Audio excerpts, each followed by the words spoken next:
Disney's The Little Mermaid.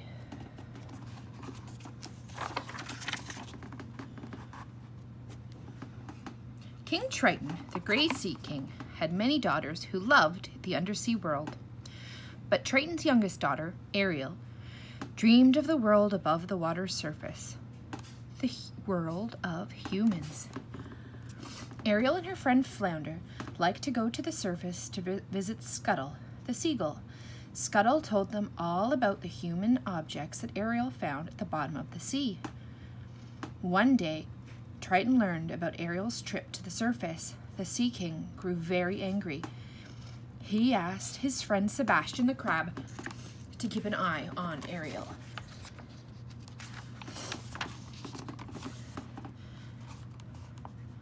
A few days later, Ariel noticed a ship sailing way up on the surface of the water. She quickly swam toward it. "Ariel, Ariel, please come back!" cried Sebastian as he and Flounder swam after her. When Ariel surfaced, she saw a huge ship filled with sailors.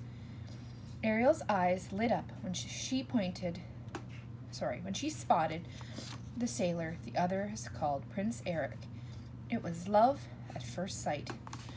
Suddenly the sky darkened, heavy rain began to fall, and lightning split the sky. The ship was tossed on the waves, and the prince was thrown overboard. "I've got to save him," thought Ariel. She grabbed the drowning prince and swam to the shore, pulling him onto the beach. Prince Eric did not stir as Ariel softly touched his face and sang him a love song. Soon Ariel heard the prince's crew searching for him. She did not want to be seen by the humans, so she kissed the prince and dove back into the sea.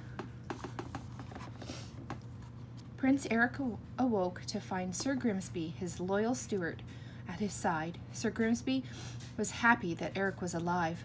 "A girl rescued me," said the prince. She was singing. She had the most beautiful voice. Prince Eric, too, had fallen in love.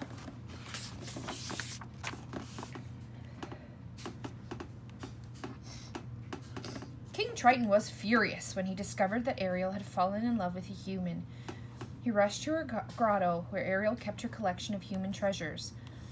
"Contact between the human world and the mer world is strictly forbidden," Triton shouted. He raised his magic trident and fired bolts of energy around the cave, destroying the treasures. Then the mighty Sea King left. Ariel buried her face in her hands and began to cry. Meanwhile, not far away, evil forces were at work in the undersea kingdom. Ursula the Sea Witch,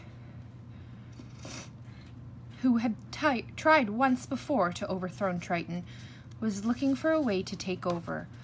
Through a crystal ball, she could see Ariel crying and had an idea come to her. Ursula sent her slimy eel servants, Flotsam and Jetsam, to Ariel's grotto. There, they convinced the little mermaid that Ursula could help her to get to her beloved prince. Ariel was so upset that she ignored Sebastian's warning and swam off with Flotsam and Jetsam to meet with the sea witch. "My dear," said the witch, "here's the deal. I'll make you a potion that will turn you into a human for 3 days. Before the sun sets on the 3rd day, you've got to get dear old Princey to kiss you. If he kisses you, you will remain a human permanently. And if he doesn't, you turn back into a mermaid and you belong to me." In return for the potion, the witch wanted Ariel's voice. "My voice?" said Ariel. "Without my voice, how can I—" "You'll have your looks, your pretty face," replied Ursula.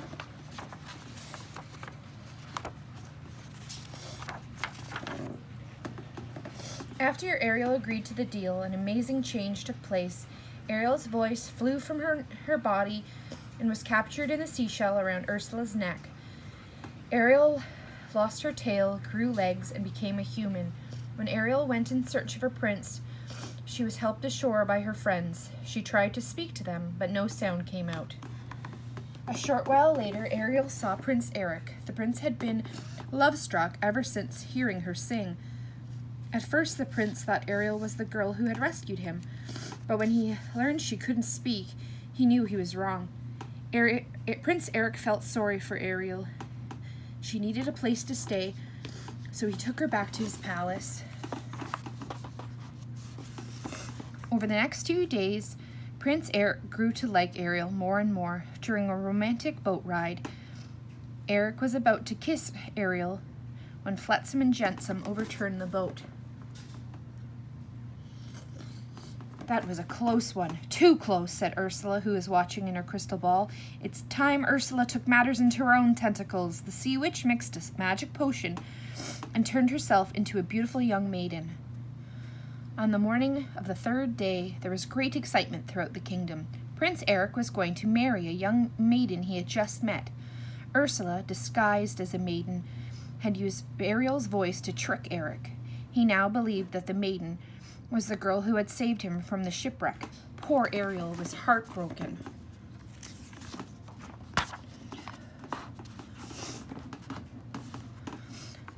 The wedding ceremony was to take place on Prince Eric's new boat.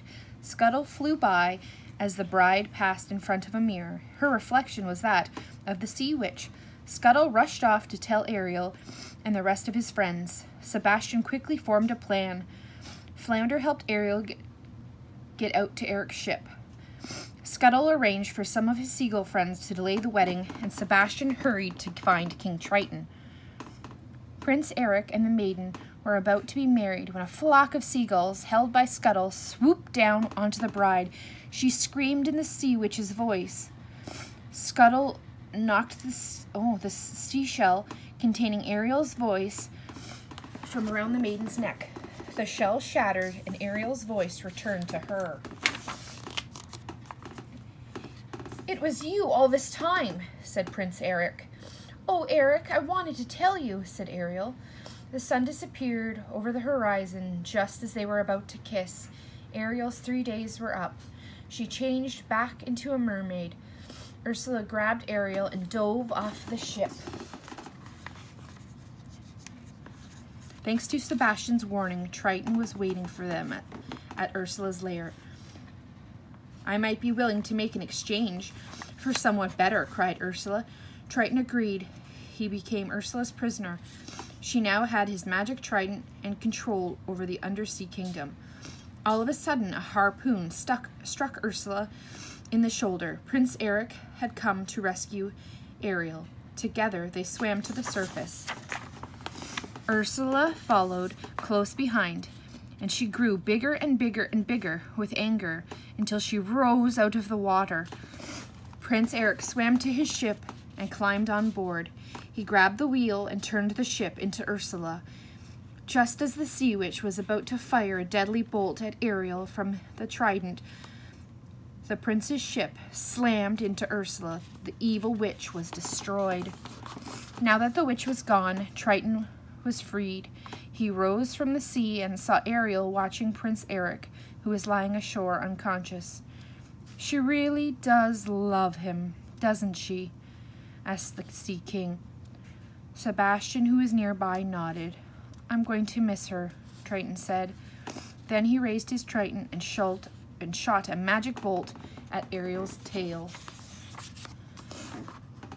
The little mermaid's tail disappeared once again, and she had legs. Ariel was a human. Prince Eric awoke in time to see his beloved Ariel running onto the shore. He kissed her, and they were married that day. After the wedding, Prince Eric and Ariel sailed off on a honeymoon to live happily ever after.